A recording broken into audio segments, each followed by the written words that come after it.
Do you know what the hardest thing about painting is? The hardest thing about painting is starting a painting. And Anne Strutz is going to help you with that. Anne, what are you going to do today? Well, today I'm going to make it easier for you to start a painting. A lot of people do it wrong, and I really want to show you some a really fun technique that I use to get started and figure out how to be successful when I get onto my good paper. You know, I'll tell you, I used to waste more time starting paintings and creating more problems for myself down the line. If I had just learned what you're going to teach earlier, it would have made my life a whole lot easier. Yeah, and the big thing is I did the same thing and I didn't listen. So now I try to encourage all my students to please listen to me because it'll save you a lot of time. Okay, you guys, you got to listen. You got to listen. Okay, let's get this show officially started. It's Art School Live with Eric Rhoads.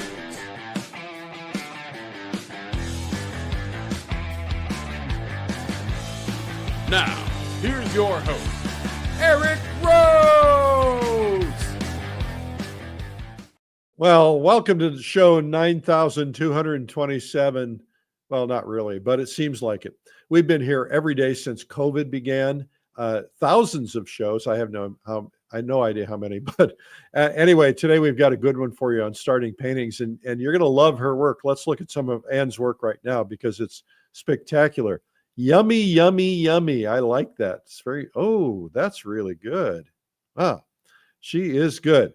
Anyway, you're going to learn about how to start a painting. She's going to be teaching pastel today. And I want to tell you guys something. If you're just kind of thinking about, hey, I want to learn to paint, but I don't believe I can do it, and I don't know anything about mixing color, and I don't want to have to mess with chemicals and all that stuff, pastel is the great place to start because we all did crayons when we were little, right? And so, you know, maybe we have to improve our drawing or hand-eye coordination or something, but pastel is a real good medium for beginners.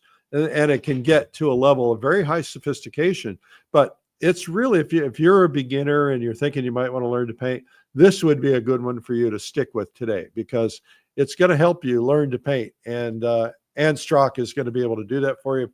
So let's get right to her. Anne, are you ready for us? I am ready. Okay, let's do this. All right.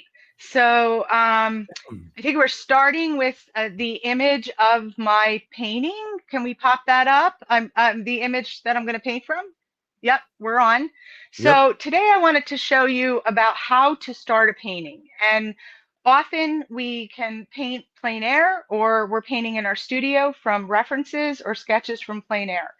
And my whole, I really resisted doing these black and white 𝗏𝘁𝗁s, they're called, as references for and sketching before I started my final painting. It's a great way for you to work through all problems before you go on to your good, expensive paper. The other thing you can do with these is, I'm showing you what I do in the studio. I also do this plein air, but you can do little 𝗏𝘁𝗁s, which if some of you are familiar, I know a lot of you are beginners, but you do little thumbnail sketches of just black and white or black, white, and gray, simplifying shapes while you're looking at your still life, your plein air, your photo reference. I like to work big, and I use a tool called the brayer. This is the brayer. It's a printmaker's tool. It's like a little paint roller, and I use water mixable oil paint to create these underpainting drawings. The reason I like to use the brayer is when I have a pencil in my hand, I immediately begin to draw. And when we paint, you want to think in terms of big shapes. Simplify. You work from big to little. So this tool, I can do some interesting fine marks, but basically I cannot draw like I could with a pencil and get caught into the detail. So this is a technique you can use for pastel. It also works for oil and acrylic painting, but typically I will start working on inexpensive, it can be even newsprint. I like white, but it'll be inexpensive drawing paper or multimedia paper that I can do a whole bunch of these.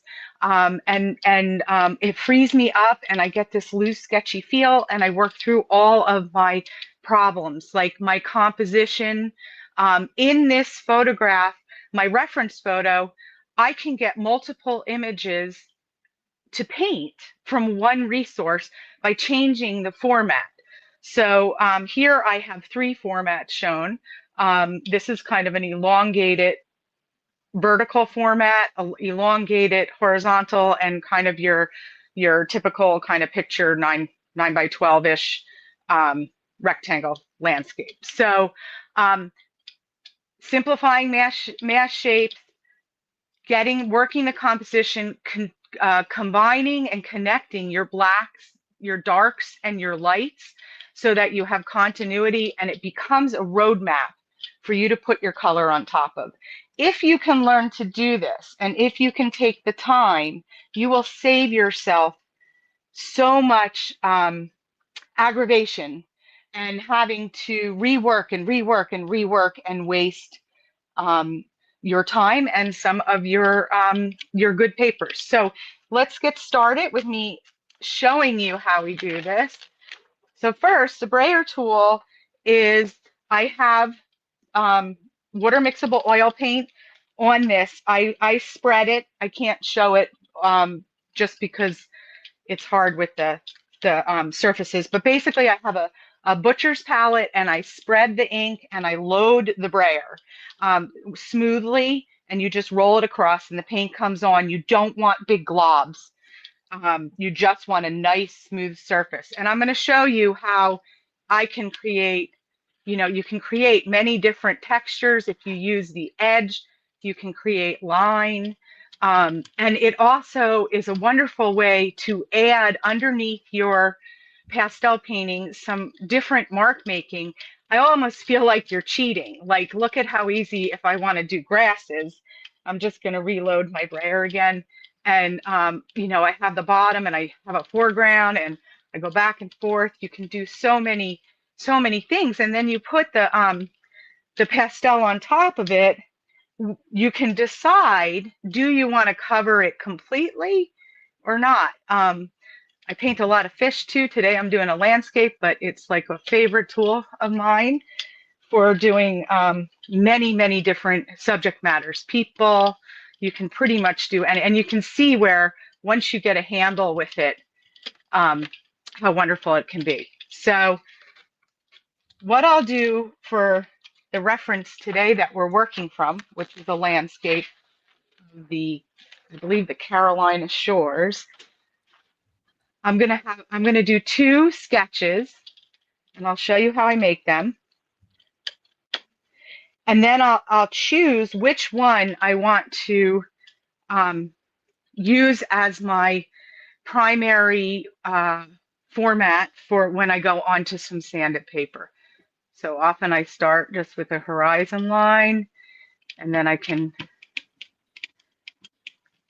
drag it, and it's really just mapping in these darks that are in the painting. And this roadmap is wonderful because it also kind of gives some harmony and connection underneath your work, so things aren't just separated. You want the eye to travel through your painting. Depending on how much paint you have on the brayer, you can get these lighter washes. There's a lot of grasses in the foreground in this, and I just love using this tool for grasses. Like anything, the more you practice, the better you're going to get at it. I am not going to put anything in the sky for this one. Loading my brayer again, and now I'm going to try this vertical format. Carefully get the horizontal line going across the horizon. It's always important to have your horizon line to be straight.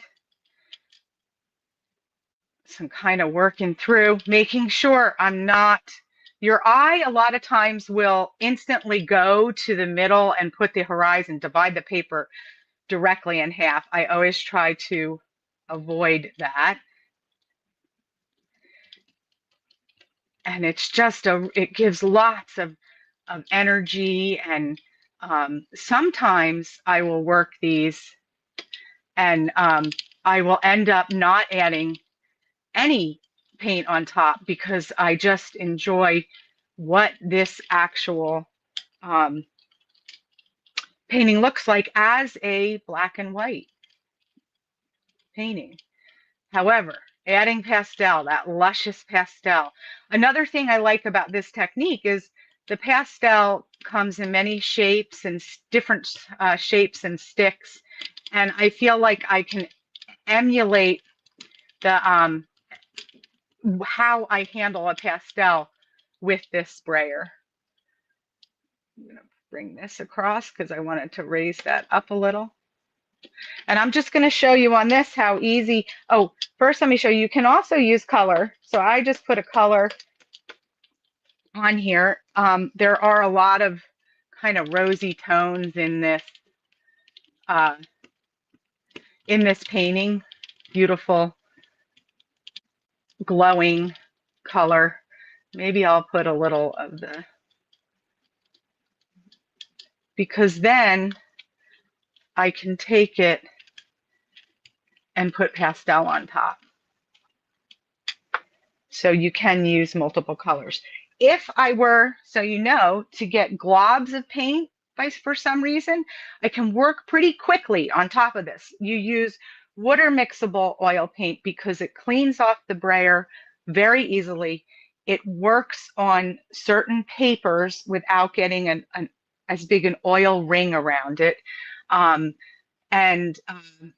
it dries faster. So here I have a lot of it. I also like it because I can scratch in and create more textures and shapes. So I'm refining and creating my roadmap for where I'm going to go in on my sanded paper. And here it's like a free space. Do I like that? I can try. I mean, if you don't try something, you're never going to learn. And working on some inexpensive paper really frees you up because you're not feeling like you're, oh my gosh, I'm going to ruin something. You can do this on newsprint as well. Sometimes I'll do it on printmaking paper if I'm feeling confident that I'm going to put something together. Maybe want to do some more final work with these sketches. So now on these, what? I Hello? said now, what are you going to do now? Now I'm going to show you just briefly how you can, I want to do this on these sketches. You can you tell us what kind of ink you were using again? I was using water mixable oil paint. Oh, okay. All right. Okay, so I have tried acrylic. Everybody typically asks that question. I find it slips around too much. And also the brayer should have a rubber, a hard rubber roller. And the paint is tackier onto the paper with a hard, not a plastic roller. Okay. Yeah. So here, I'm just going to show you, I'm not trying to paint anything in particular, but the first thing I'm going to do is lay in some darks here with my pastel. And look how, if I wanted to, I can completely cover this brayer work. But then there's two fun things you can do. I could take like something. I love fun things. I have so much fun behind the easel. So every day is a new day. So I can create all kinds of textures. It lifts off when it's on top of the oil paint very nicely, and you still have the color. It'll show the color through. So it's kind of a subtractive method of painting. I can also glaze lightly over something. So if I want to see underneath, but just touch a little color on top, let me get a better color here for you to see. you can see how you can really, it's like cheating. You know, I have all this extra paint and underneath and all this extra mark making. I've got my foundation on. It's not going to move. So sometimes if you're going straight on with pastel, the underneath can move a little, and my roadmap is just there. So working through composition, working through your darks and your lights, working through the flow of the painting, as well as adding some texture and really kind of conquering a foreground, which is difficult to do sometimes when you have a big foreground. Okay, so let's get on the good stuff. Take this away.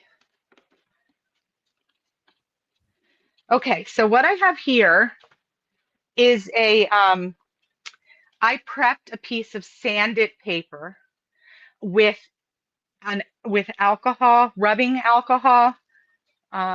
It's just like you get it in the pharmacy, and a little bit in a little bowl, and I use just a simple, inexpensive brush. You don't want anything expensive because you are doing this on sanded paper. And I will glaze the pastel on, and I will then, this is still a little wet. I will then blend the pastel into the paper, and it becomes a beautiful color variant underneath my brayer painting that I'm going to apply next. If I were to go on to, these are the colors I used as my underpainting. If I were to go on to just have the straight pastel and then take the roller and work on this pastel here, it is not going to stick as well. Okay. When you use the alcohol wash to blend the pigment into the paper, then you can work the brayer on top of it. Okay, Susan has a question. Would the wet oil paint not smear all over the soft pastel, or would you typically let the oil dry first? I am a very impatient person, so typically maybe I'll give it 5 minutes to dry, but you'll see today I'm going to go right on top of it. Okay. If you work very thick with the oil paint, the pastel's not going to go on top of certain areas if you have it gloppy, but you always have your razor blade handy to take off any big glops of paint. And then also you can actually, I'll show you, you can use that extra paint to make more marks. So you'll get to see that as I'm painting today. Okay, Carl is asking if you ever tried using the brayer roller to roll on gesso as an underlying texture for pastel. Yes, I've used I love a layering technique, and I do, depending on the image, it's how I approach the painting. Okay. So for the image that we're doing today, you could put the gesso or textured pumice underneath and brayer on top, or you could brayer, then put the pumice on top, and make whatever marks, kind of like the grasses, and then put the brayer on top of put pastel on top of that. So And yes, you can. Mary is asking, could you do a whole painting using a brayer? I do it all the time. Absolutely. I absolutely love pastel. I mean, it is just such a wonderful medium. But when I was introduced to this technique of the brayer, which I really encourage, because especially if you're a beginner, you learn to simplify the shapes and you can work through your compositions and you don't get stuck with a little pencil being really detailed. And I'm an intuitive painter. I like to respond to what's happening on the canvas and not be bound by my image. So it's been a wonderful tool. However, over time, I now actually make just paintings with just the brayers on printmaking paper and maybe 2 lines of pastel, if any. So yes, you can, the world is your oyster. You can create whatever you'd like. Okay. All right. So I'm going to get that horizon line. I put a little mark here because I tend to go right smack in the middle, no matter how hard I try not to. I always do. If you notice, I'll be able to show you. I'm a little nervous, so I'm a little shaky, but this is crooked. I'm going to fix that with Pastel. So that's what's so wonderful. But I'm following. I've done this a couple times. I've decided on this vertical format. I thought it would be interesting to try because we see horizontal formats so often in our landscapes. I thought it would be really interesting to try this instead.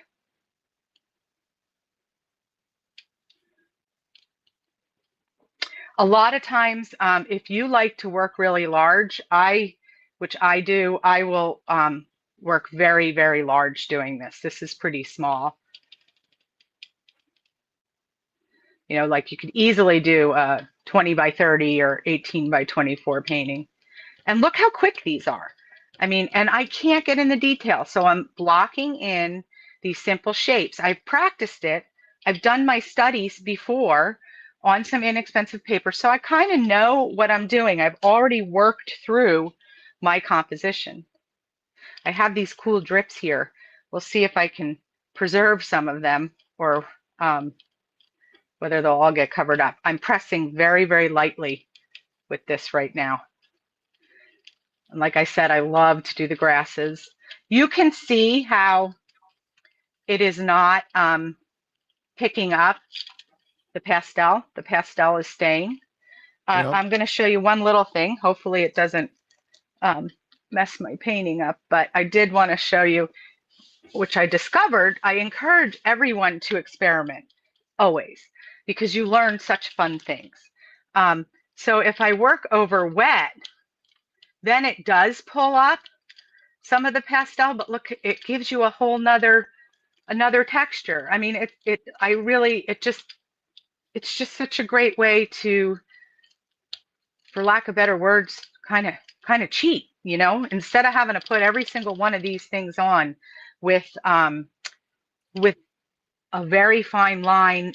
Now I'm not trying to create representational or realism. So this is for this style of painting. I'm going to get this waterline to the side. So I have my masses. Sometimes even when you're practicing, you could work directly from your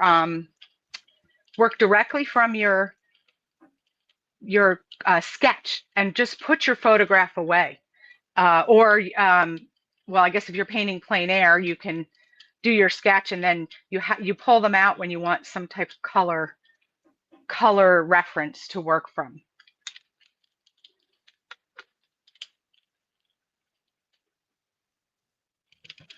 Just going to put some of these little, because there's all these little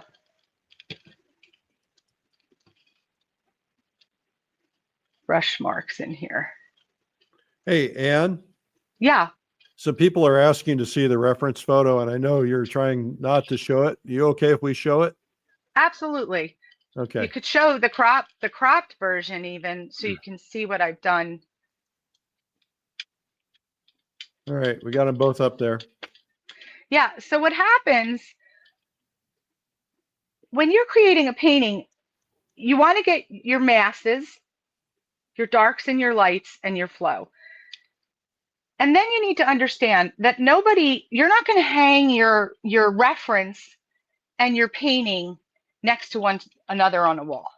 You're creating, for me, I'm creating the mood, the feel. What is that memory? What is happening? So, and I'm responding to what's happening here, because I'm not going to be able to copy those clouds exactly. I'm not going to be able to get every single grass in this painting.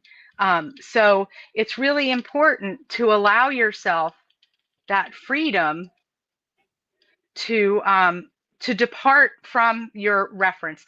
Often a good exercise is to just turn over your reference for 15 minutes and then pull it back out, you know, but turn it over so you can say, what's happening here?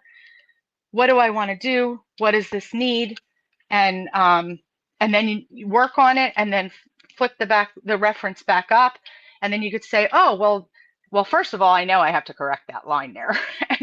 But you can say, oh, I like what's happening here. Oh, I want to get that in the photo. There's a real zigzag of the grasses, and I really want to get that better with my pastel. So I think that's about all I need to do with the brayer. I can see and hear it's pretty thick. When you're using the razor blade, of course, you don't want to cut the paper, but look at this. I'm going to pull some of that up. Direction is important, just like when you're doing your mark making. It's like fingernails on a chalkboard. Sorry about that. That is a problem. I think I've gotten so used to it, it doesn't bother me anymore. So particularly on the sanded paper, it's a little, but look, I could even create those little tufts that are on the top of the grasses just by taking the paint that was on the razor that I scraped off here. Okay, enough of that. No more chalkboard scratching. All right, so now I'm going to start to add my pastel. And the first thing I'm going to do is correct this horizon line. So watch, I can go right over, and I'll be going, it's always like a dance.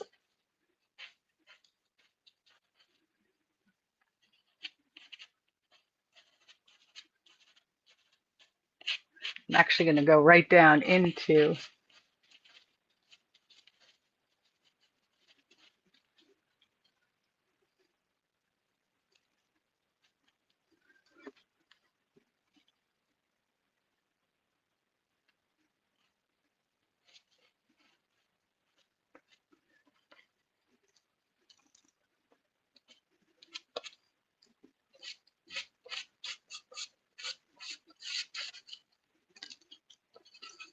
I'm going to glaze some color here. And it's a real layering. This is fun. Fun. It is. And pastel is so forgiving too. Now I'm not pressing super hard because I don't want to fill the tooth of the paper too much. And I'll tell you what, Anne, what we're going to do is, before you continue on, put the product down. Just put the eraser down. We're going to take a quick break, and then we're going to come back to you and watch you continue on this painting. Sound like a plan? Okay, great. Anne is going to be teaching on Pastel Live, which is coming up very, very, very, very soon, the 17th through the 19th of September, with some of the leading pastel artists in the world. She'll be teaching on Essential Techniques Day, which you can attend just that, or you can attend that plus the full event. And so you don't want to miss it. It's going to be terrific. I have a little promo I'll play right now.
I get so excited when I see these things. I love doing these events. There's so much going on, and it's transformational. It transforms me. It's going to transform you. I learn so much every time I watch. I just keep getting better and better and better. And there's some things when I watch them new, fresh, like I'm learning new things. It's really exciting. So I hope you'll come. PastelLive.com. We have a free gift for you guys. If you would like it, it's a free ebook. It's called 45 Pastel Painters from the Pros, and you can get it at pasteltoday.com, which is our newsletter, just /ebook, pasteltoday.com ebook. We hope you'll subscribe to this program. We're here every weekday at 12 noon, have been since COVID began, and we are sticking it out, baby. So subscribe, and please give me a follow on all your social media.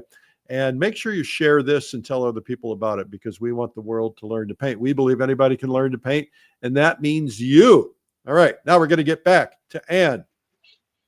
Thank you, Anne. Okay. All right. Well, yes, it is wonderful that there is this resource now for everyone to learn every day. It's pretty amazing. COVID was crazy, but look at the good, fun things that came out of it too. All the new things we've learned. Yep. All right, so here I am. I added a touch of pastel while you were on that talk, just because I wanted to clarify what was happening in the back here. So now, one thing I wanted to talk a little bit about is the color theory and the choice of my underpainting. If in the reference, you'll see there's this sandy color with all these tufts and grasses on top, and I did not want to have to go back in and put those. So I chose to use a color that was similar to the sand. Now you could do something completely different, and you would change the look of the painting entirely through your choice of color theory and what you decide to use. So here I'm going to now start to put in, these big shapes, big masses. I'm not getting involved in all the little nitty gritty like details of the mark making and the lines, all those grasses. I'm still trying to get that flow going through. These little black marks are kind of my roadmap for where I wanted to put some of these tufts, but they also add some interest.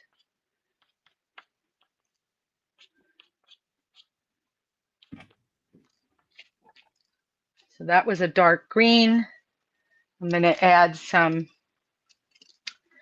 deeper purples in the back here. If you combine multiple colors in different values, you can fill in one mass shape and make it much more interesting. It'll look like one shape, but when you get up close and you see all the different interesting little intricacies of color, it's really fun. I'm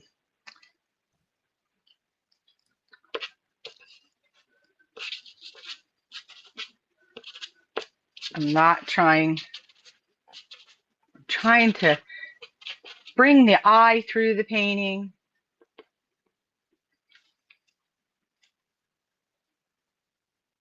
You want the viewer to stay interested in the painting, and hopefully the demo.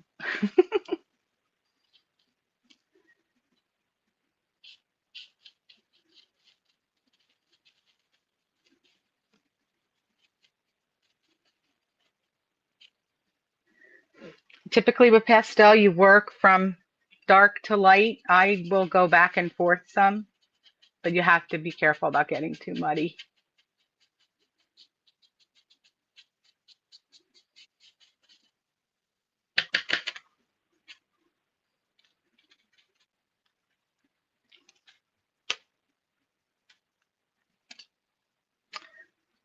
Get some of these.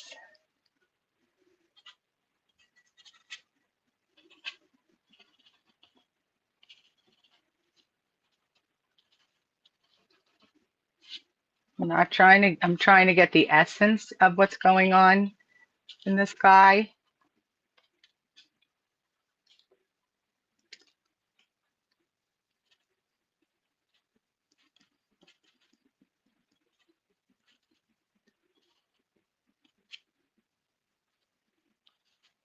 Just glazing the lighter and the darker.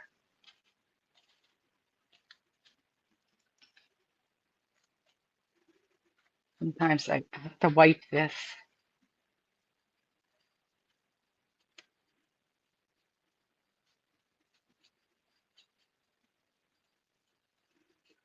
Like a little dance.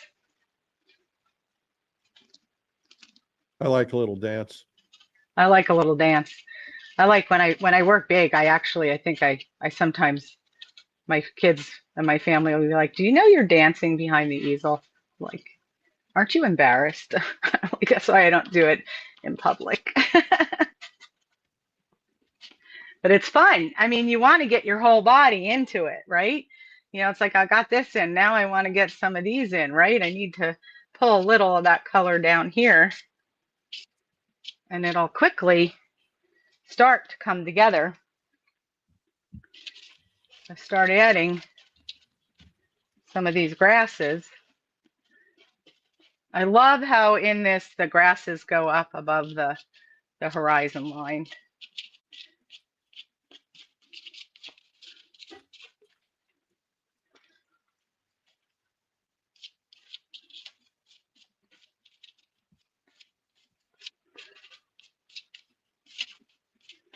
Now I can go back in .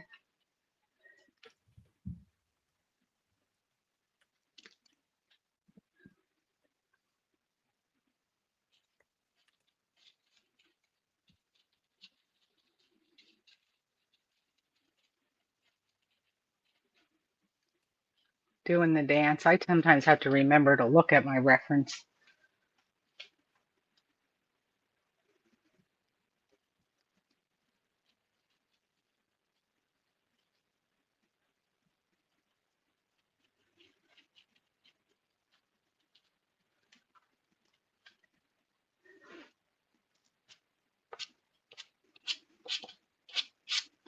It's much like using the brayer. Maybe get some of this in here. Dancing its way across. I can go back in with my. Also, what's kind of cool about using the this razor, it will, depending on your paper, if you're using a softer paper, it will create marks, indentations on the paper, which also helps to then create new marks when you go over it with the pastel.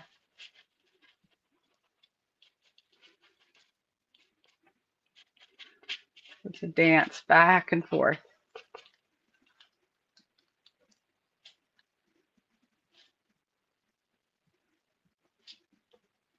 That light coming down. And I'm going to show you one more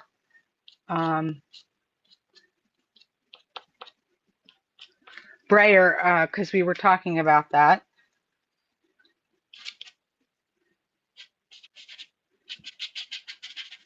So this is not completed. I'm going to pull something out, and I want to show you doing another one just so you can see this technique more than once.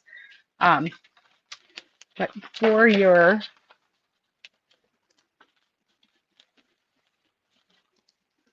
Is this going to be the same reference image or something different? No, same reference image, different format, but this is another of the same. All right. That I worked in a little bit further. But I really want to show the importance of how using this brayer technique is so helpful. So I'm going to do it again so people really understand the importance and the value of doing these brayer or no-ton underpainting. So this time, if you want to pop up the horizontal reference again, you can. The horizontal, there we go. So I'm going to use that as. Oh, it's Hilton Head. Oh, that's what I was. It's funny you should say that because I was going to say it looks like Hilton Head. Well, it was, I ended up here because, we lost power for uh, like 14 days from the hurricane. And after like 10, my husband and I went to Hilton Head Yeah. for a Do you couple know we're days. going to Hilton Head this year? You're going to Hilton Head? Yeah, so I'm having one of my retreats. It's actually next year, Winter Art Escape, right in the middle of winter in February. We're going to Hilton Head and then to Savannah. We're going to be painting for a week. It's an Oh, incredible experience. fun. Yeah. That sounds like and what a great time of year to be going there. Oh, yeah. 75 degrees. We're going to stay on the ocean.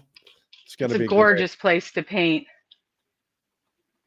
I got kind of a glop there. So this time I'm going to just get in, and you could see, look at how beautiful this is just with the underpainting underneath it. Yeah, I love I got a brayers. little bit of a glop there. I So often I here, carry a brayer in my plein air bag, and I oftentimes do a brayer with oil paint to create my big shapes. yes, and that's exactly it. It's so easy, and it's really fun to take out plein air painting, because sometimes you can get really overwhelmed. That's why I think it's such a great tool, both to learn as a beginner and then to use as, as an art form in and of itself. But a lot of times through all the teaching I've done, that's the hardest thing. And from my experience of learning, I was trained as a textile and fashion designer, and my understanding of painting was very, very different.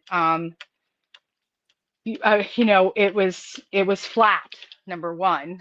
So, but it didn't really talk about, I didn't understand that when you're painting, you're starting from big to small. And then you work from simple to detail.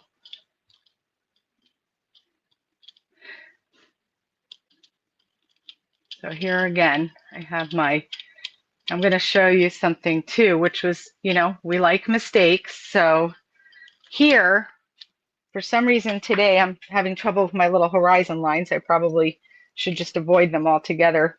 I will. So I got a glob of paint there, and it is,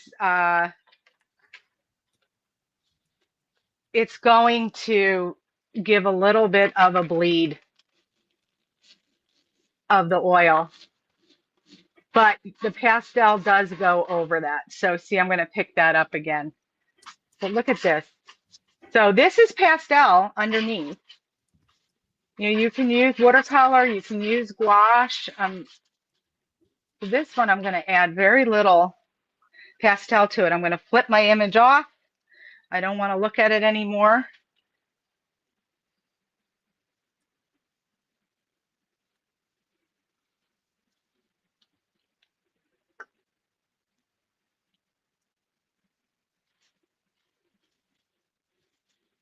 There we go.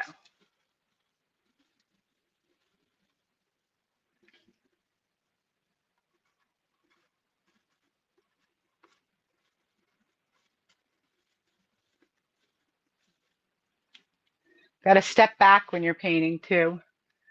Always a good idea. I'm just going to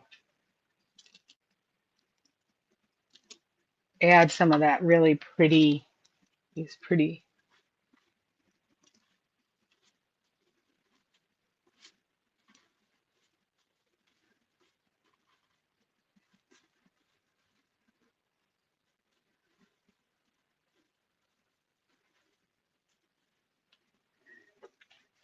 And sometimes we'll take this and it's just a dance back and forth.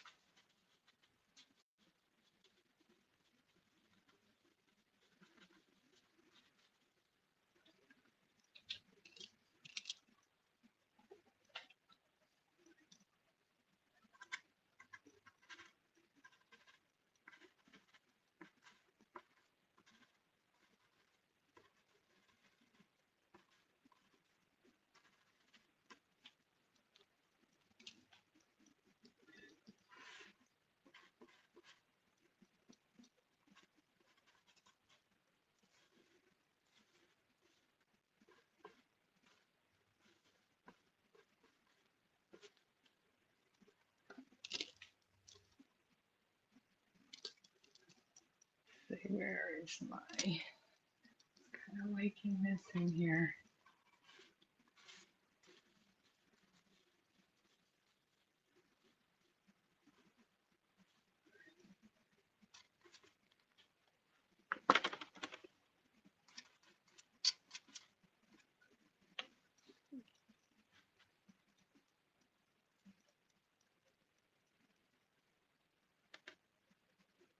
Are we having fun yet? I'm having fun. Good. Oh my good. gosh, You I'm guys getting having lost. I fun? stopped. Go into the comments if you're having fun. Does Anne always use water soluble paint with your brayer, or does she use other colors too? I always use water soluble paint, but I will use many different colors. And sometimes I'll put multiple colors onto the brayer at one time, particularly when I'm painting fish. So it's there, you know, I just, the more you try things, you know, there are art fundamentals, yes, to understand principles of art, but the more you experiment and try things, the more you're going to learn, and you're going to find your own way with techniques. So the answer is yes.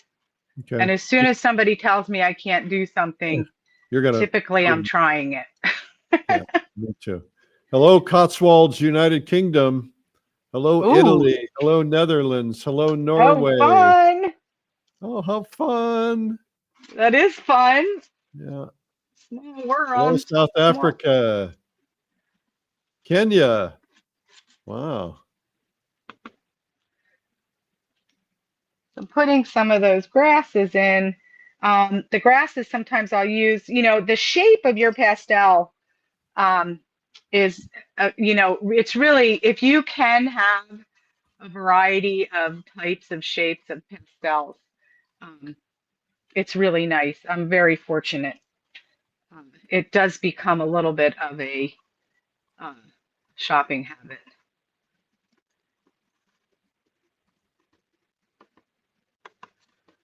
Some of that in there. Have you, 𝗬𝗁𝗂𝘁𝗶 on Instagram says, have you ever tried pastels on stretched canvas? I have not. That is something I haven't done. I do know some people will stretch canvas and put like a 𝗤𝗶𝗁𝗄𝗃 gesso on it to so the pastel would adhere, but you typically have to frame under glass. So I don't know. I haven't thought about doing that, but now I'm going to have to try it. Okay, well, there you go. I think the problem is, you know, you're putting a lot of pressure on that surface and it's going to bounce around like a drum. Now a panel, panels, because I'll use panels for oil. I think you could probably then, you wouldn't have that problem with the panel. So that might work.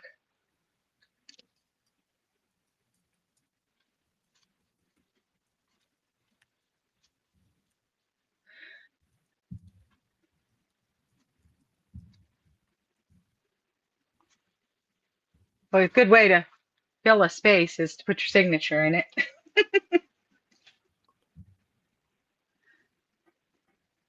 All right. Sometimes I tap color on to lead my eye through. Okay. Pop that out there.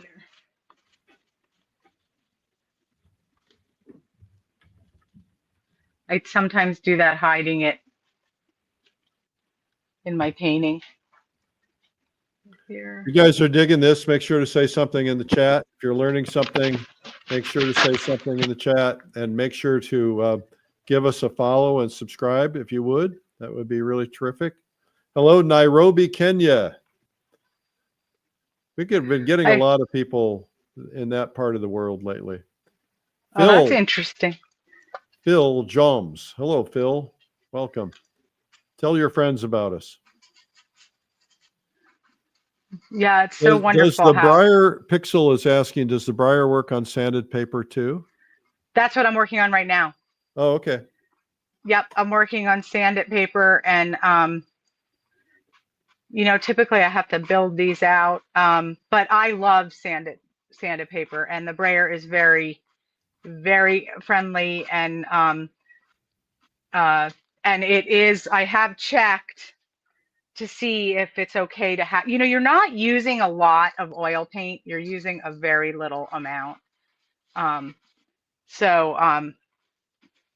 It's fine in terms of if the paper can handle having the oil on it. And what were you blending with? Was that a sponge?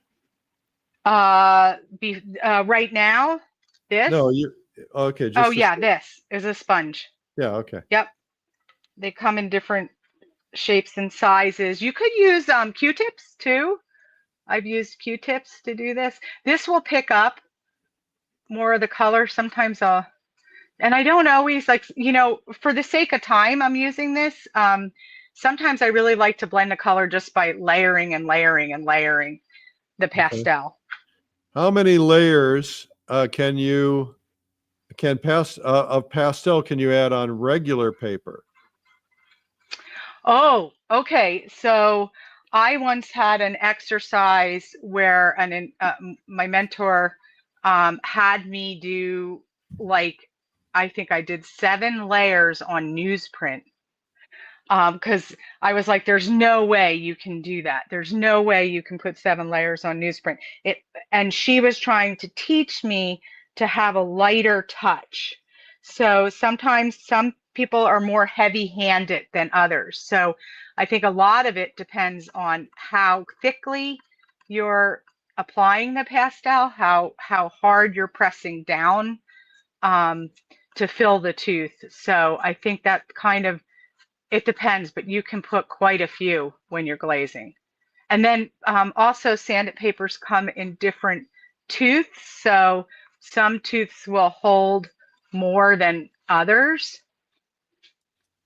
So if you get one that has a grittier, coarser feel to it, then you're going to be able to, it's going to be able to handle a lot more pastel. So depending on what I am thinking I'm going to work on, and how many layers, like here, we have a pastel alcohol wash underpainting with a layer of brayer on top, with a layer of pastel on top. Sometimes I'll do a pastel underwash with a layer of pumice ground in certain areas for textures, with a layer of brayer, with a layer of pastel. So, I tend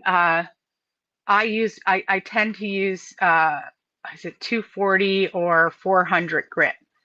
But this happens to be 600 grit, and it is, you can see how much I'm able to put on.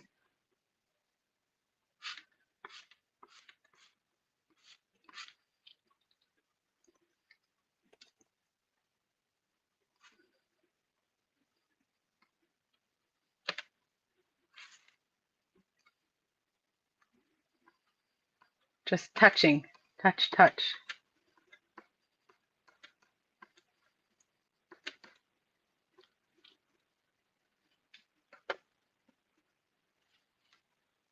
I also have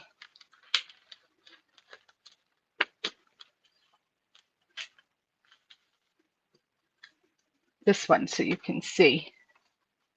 Can you see that? Yeah. So in this one, I have a red brayer underneath. Oh. So you can see color-wise how different. It kind of creates more texture. Yep, and it creates it's warmer. Have you ever experimented with spritzing alcohol on the roller and roll across your pastel to create an interesting effect? I have done many things with the roller, but that is not one of them. I have spritzed alcohol onto my underpainting to have it drip with a spray bottle. However, with the brayer, you can, I can show you, you can take, there's so much you can do. I actually have something right here I can show you. You can also take little, those things you use to carve linoleum. You can carve textures into a brayer to get interesting. Create your own. That's a great tool. So you can do, this is just a piece of paper and it looks like great fish scales, by the way. So that actually picked up. I mean, I'm working on top of the pastel that isn't washed in. So you could see this was washed in, it took it, but over here it didn't. Yeah. But you still get cool effects. Like, you know, that's where it's like, okay, so I'm going to get a little bit of this on, but I still created a shadow. So also that comes off on the roller. Cool, cool. So look, you can create so many different things. I've used something like this where, hang on. I can see where you would use that for fish scales. Yeah, yeah, it's great. I call it cheating because you know, I'm like, if I can, so I could do this. I mean, I'll do this just to, I'm not trying to get the actual stencil. I'm just trying to add textures and interest. See, it's not going to go over the, So, over Anne, the chalk. I hate to do this to you, but time got away from me. We're going to have to end this. This has been so wonderful, but we're going to get cut off on some of our platforms if we don't end on time. So my apologies. All right. You've been terrific. All right. Well, thanks everybody. We put Anne's information. Thank you, Anne. We put Anne's information in the chat so you can find her. And we want to thank her again. Make sure to check out her website and her Instagram and everything else. Well, guys, another one bites the dust. And this was a good one. You know, interestingly enough, I'm hosting almost every day for 5 years, and I learn something new every day. I learn a technique, an idea every day. Now we can take this all to the next level. We've got all kinds of things. We've got painttube.tv, which has over 700 art instruction video courses on it, 700 from some of the world's leading masters. So check it out when you get a chance. Go to painttube, not .com, but .tv. .com is some gift shop somewhere. You don't want that. Okay. And a reminder, Pastel Live is coming up right around the corner, so make sure to check it out at pastellive.com and subscribe to this program. Just go to YouTube and hit the subscribe button. Look up Art School Live. And a lot of you are watching on other platforms like Facebook or Instagram or Twitch or X or other things. And so make sure that you go to YouTube and sign up. That helps us a lot when you do that. And that way you get notified to watch it there in the event you miss it somewhere else. Thanks for being here today. And thanks again to Anne. And we are really honored that you would spend your time with us. I'm Eric Rhoads. Have a terrific day. Bye-bye.